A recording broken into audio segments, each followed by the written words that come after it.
Used to का मतलब होता है किया करता था। यूज्ड टू के बाद वर्ब की फर्स्ट फॉर्म रखते हैं या फिर हैव रख सकते हैं, और तो और बी भी आप रख सकते हैं। जैसे अगर आपको कहना हो कि मैं एक लीडर हुआ करता था तो आप कहेंगे I used to be a leader. अगर आपको कहना हो कि मेरे पास एक कार हुआ करता था, I used to have a car, मतलब कि पास्ट में हुआ करता था, अब हो या ना हो, यानी पास्ट हैबिट को बताने के लिए हम यूज्ड टू को यूज़ करते हैं। अगर कोई एक्शन वर्ब दिखाना होता है तो उस जगह पे हम यूज्ड टू के बाद वर्ब की फर्स्ट फॉर्म रखते हैं। जैसे पहले मुझे सब्जियां नापसंद थी, मतलब नफरत किया करता था, लेकिन अब मैं उससे प्यार करता हूँ। I used to hate vegetables earlier but now I love them. मैं पहले एक बड़े घर में रहता था, लेकिन अब मैं एक फ्लैट में रहता हूँ। I used to live in a big house earlier but now I live an apartment. बचपन में मैं पूरे दिन बाहर खेला करता था, मतलब जब मैं बच्चा था मैं पूरे दिन बाहर खेला करता था। When I was a child I used to play outside all day. हम हर हफ्ते फिल्मों को देखने जाया करते थे, लेकिन अब हमारे पास ज़्यादा समय नहीं है। We used to go to the movies every week but now we don't have much time. इस शहर में पहले नौकरियां ढूंढना बहुत मुश्किल हुआ करता था। It used to be very difficult to find a job in this city. क्या आप स्कूल के लिए बस लिया करते थे? Did you use to take the bus to school? यहाँ का मौसम पहले बहुत अच्छा हुआ करता था। The weather use to be much nicer here before. अगला टॉपिक है यूज टू प्लस वर्ब की फोर्थ फॉर्म या फिर ऑब्जेक्ट। लत होना, आदत होना, आदि होना, उस जगह पे हम यूज टू वर्ब की फोर्थ फॉर्म या फिर कोई ऑब्जेक्ट को यूज़ करते हैं। जैसे मैं तुम्हारा आदि हूँ तो मैं कह सकता हूँ I am use to you. मैं उसका आदि नहीं हूँ, I am not use to him. Okay, मैं इस पुस्तक को आदि हूँ तो मैं कह सकता हूँ I am use to this book, I am use to this book. ऐसे आप यूज़ करेंगे। ओके, और तो और आप यूजिंग गेट या फिर बी को लगा करके आप सभी टेंस में यूज़ कर सकते हैं डिपेंडिंग अपॉन सिचुएशन। ओके, जैसे मैं तुम्हारा आदी हूँ, मैं तुम्हारा आदी क्यों हूँ? मैं तुम्हारा आदी नहीं बनना चाहता हूँ, तुम्हारे आदी बनने से क्या फ़ायदा? ओके, इन सभी को आप इंग्लिश में बोल सकते हैं सिंपली। जैसे I am use to you, मैं आपका आदी हूँ। ठीक है, why am I used to you, मैं आपका आदी क्यों हूँ?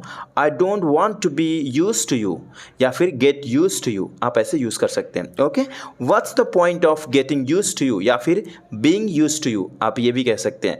तो सभी टेंस में अगर आप इसे एक्शन, मतलब जिन चीज़ों को आप सीख लेते हैं सही से, तो आपको सभी जगह यूज़ करने आ जाना चाहिए। ओके, मैं लिखने के आदी हूँ या फिर मुझे लिखने की आदत है। मुझे क्या लिखने की आदत है? एक लेटर। मुझे एक लेटर लिखने की आदत है। जब मैं एक लेटर लिखता हूँ मुझे इंग्लिश इम्प्रूव करने को मौका मिलता है। I am use to writing. What am I used to writing? A letter. I'm used to writing a letter. When I write a letter, I get to improve my English. आपको इसी तरीके से English को practice करना। Guys trust me, आपको practice करना पड़ेगा। Negative interrogative, उसके बाद इंट्रोगेटिव नेगेटिव या WH में, आपको हर एक में प्रैक्टिस करना पड़ेगा। अगर आपको कोई प्रैक्टिस नहीं कराएगा, अगर आप खुद भी नहीं करते हैं, तो समझिए कि कॉन्सेप्ट होने के बाद भी आप इंग्लिश नहीं बोल पाएंगे। उसे इंग्लिश बोलने की आदत नहीं हुई है। इंग्लिश बोलने के लिए उसे आदत बनाना पड़ेगा। He hasn't got use to speaking English, so as to speak English he will have to build the habit of speaking. आप देख सकते हैं यहाँ पे हैज़न्ट गॉट यानी कि प्रेजेंट परफेक्ट टेंस में है, इसलिए यहाँ पे हैज़न्ट गॉट यूज्ड टू को यूज़ किया गया। मैं आपको पहले ही बता चुका हूँ, बी या फिर गेट को चेंज करके या फिर बिकम को चेंज करके आप सभी टेंस में अप्लाई कर सकते हैं। इवन मॉडल्स में भी आप अप्लाई कर सकते हैं। ओके, यहाँ पे सो एज टू स्पीक या फिर इन ऑर्डर टू स्पीक कह सकते हैं, या फिर केवल टू स्पीक इंग्लिश ये भी बोल सकते हैं। उसके बाद ही will have to build the habit of speaking, मतलब इंग्लिश बोलने की आदत बनाना पड़ेगा। इन टर्म्स ऑफ के मामले में हमें इस बारे में चर्चा करने की ज़रूरत है कि हमें किस समय निकलना चाहिए। We need to discuss this in terms of what time we should leave, मतलब इस मामले में हमें चर्चा करने की ज़रूरत है कि किस समय हमें निकलना चाहिए। We need to discuss this in terms of what time we should live.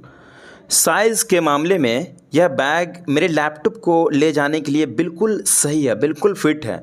In terms of size this bag is perfect for carrying my laptop. पानी की बोतल भूल गया, मैं इस जूस से ही काम चला लूँगा। I forgot my water bottle, I will make do with this juice, मतलब किसी चीज़ से काम चलाना, उस जगह पे मेक डू विद दिस को यूज़ करिए। हमें टैक्सी नहीं मिल रही है, चलो बस से ही काम चला लेते हैं। Okay, we can't find a taxi, let's make do with the bus. मेरे पास चाय के लिए दूध नहीं है, क्या मैं थोड़े पानी से काम चला सकता हूँ? I don't have any milk for my tea, can I make do with some water? आज इंटरनेट धीमा है, मुझे धीरे धीरे अपने ईमेल चेक करने से ही काम चलाना पड़ेगा। The internet is slow today, I will have to make do with checking my email slowly. Guys, यदि आप 600 से प्लस एडवांस इंग्लिश स्ट्रक्चर्स का ई बुक चाहते हैं तो लिंक डिस्क्रिप्शन में है। 400 से प्लस स्ट्रक्चर्स वाला ई बुक था, उसी के अंदर में 600 से प्लस कर दिया गया है। अगर आप चाहते तो लिंक डिस्क्रिप्शन में है। एज, जैसा या फिर चूँकि। फॉर एग्जाम्पल, जैसी आपकी मर्जी, हम आज रात एक फिल्म देख सकते हैं। As you like, we can watch a movie tonight. चूँकि मैं यहाँ नया हूँ, मैं बहुत से लोगों को नहीं जानता। As I am new here, I don't know many people. चूँकि तुमने अपना होमवर्क पूरा नहीं किया है, इसलिए तुम बाहर खेलने नहीं जा सकते। As you haven't finish your homework, you can't go out to play. चूँकि लाइब्रेरी बंद है, इसलिए मैं आज कोई किताबें नहीं उधार ले सकता। As the library is closed, I can't borrow any books today. Little by little, थोड़ा थोड़ा, धीरे धीरे। ओके, लिटिल बाय लिटिल, मैं अपनी ट्रिप के लिए थोड़ा थोड़ा करके पैसे बचा रहा हूँ। I am saving money little by little for my trip. I am saving money little by little for my trip. मैं हर दिन थोड़ा थोड़ा करके अपनी अंग्रेजी बोलने का अभ्यास कर रहा हूँ। I am practicing my English speaking little by little every day. मौसम धीरे धीरे ठंड हो रहा है। The weather is getting colder little by little. The weather is getting colder little by little. अगला स्ट्रक्चर है if this goes on.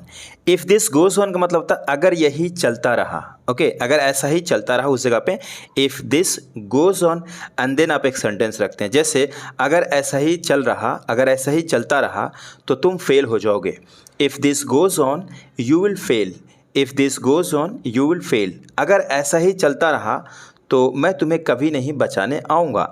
If this goes on I will never come to save you. I will never come to save you. It seems like. It seems like ऐसा लगता है। आप simply it seems भी use कर सकते हैं। It seems so भी कहते हैं लोग।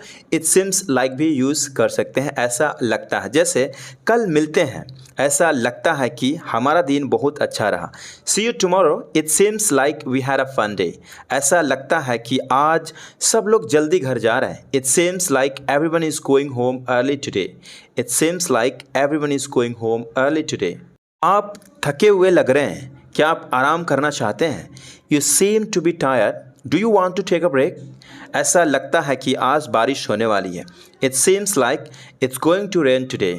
मार्क माई वर्ड, लिख कर ले लो। उसके बाद सेंटेंस कहते हैं, जैसे लिख कर ले लो, वो तुमसे मिलने नहीं आएगी। Mark my word, she will not come to meet you. She will not come to meet you. लिख कर ले लो, वह कभी नहीं बदलेगा। Mark my word, he will never change. He will never change. वो 1-2 हफ्ते में जवाब देंगे। They will revert in a week or so. They will revert in a week or so. As usual, as usual हमेशा की तरह। आप हमेशा की तरह बेईमान हो। As usual you are dishonest. मैं हमेशा की तरह आपको प्यार करता हूँ। As usual I love you. As usual and then जो भी सेंटेंस बोलना चाहते हैं बोलिए। As usual you are good, आप हमेशा की तरह अच्छे हैं। All I know is that. All I know is that, बस इतना जानता हूँ, मैं बस इतना जानता हूँ। उसके बाद सेंटेंस रखते हैं, जैसे मैं बस इतना जानता हूँ कि तुम्हें यहाँ से नहीं जाना चाहिए। All I know is that you shouldn't go from here.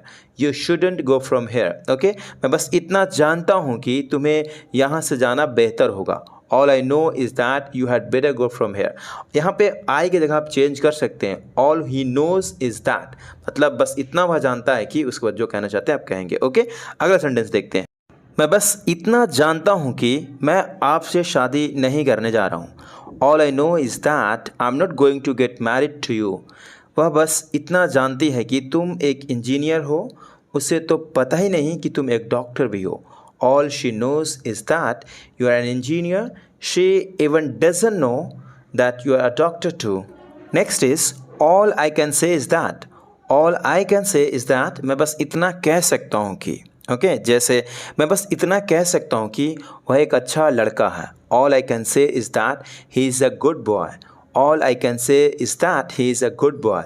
वह इतना कह सकता है कि तुम एग्ज़ाम में पास हो सकते हो। All he can say is that you may pass in the exam. मैं बस इतना कह सकता हूँ कि तुम्हें अभी पढ़ाई करना चाहिए। All I can say is that you should study right now. मैं बस इतना कह सकता हूँ कि तुम्हें बड़े लोग को इज्जत करना चाहिए। All I can say is that you must respect older person. There is no such thing as, okay, भूत नाम के कोई चीज़ नहीं होती। There is no such thing as ghost. ईमानदारी नाम का कोई चीज़ नहीं होती। There is no such thing as honesty. Next is since को यूज़ करेंगे। सिंस, उसके बाद past indefinite and then present perfect tense को यूज़ करते हैं यूजिंग सिंस। ओके, जैसे जब से तुम मेरे दोस्त बने हो, तुम एक नाम मात्र का दोस्त रहे हो। Since you became my friend you have been a so called friend. जब से तुम इस स्कूल में आई हो, तब से तुम एक नाम मात्र का शिक्षक रही हो। Since you came in this school you have been a so called teacher. Next is couldn't subject have plus verb की थर्ड फॉर्म प्लस ऑब्जेक्ट। क्या तुम उसे समझा नहीं सकते थे? couldn't you have made him understand? क्या तुम जल्दी नहीं आ सकते थे? couldn't you have come early? couldn't you have come early? क्या तुम मुझे पहले नहीं बता सकते थे? couldn't you have told me before? couldn't you have told me before? क्या तुम मुझे दिखा नहीं सकते थे? couldn't you have shown me? couldn't you have shown me? मुझे एक पेन दिलवा दो। Get me a pen. उसे चॉकलेट के पैकेट दिलवा दो। Get in the packet of the chocolate. It is, was, will be useless to verb की first form. तुम्हें समझाना बेकार है। It is useless to make you understand. तुम्हें याद दिलाना बेकार रहा है। It has been useless to make you remember. उससे बहस करना बेकार है। It is useless to argue with her. It is useless to argue with her. इस मामले में उससे दोबारा बात करना बेकार रहेगा। It will be useless to talk to him again in connection with this. आज का लेसन यहीं पे ख़त्म होता है। बहुत ही कम है, but practice makes anybody perfect. तो आप प्रैक्टिस करना मत भूलिए। ओके, चलिए मिलते हैं अगली वीडियो में। तब तक के लिए अपना ख्याल रखिए।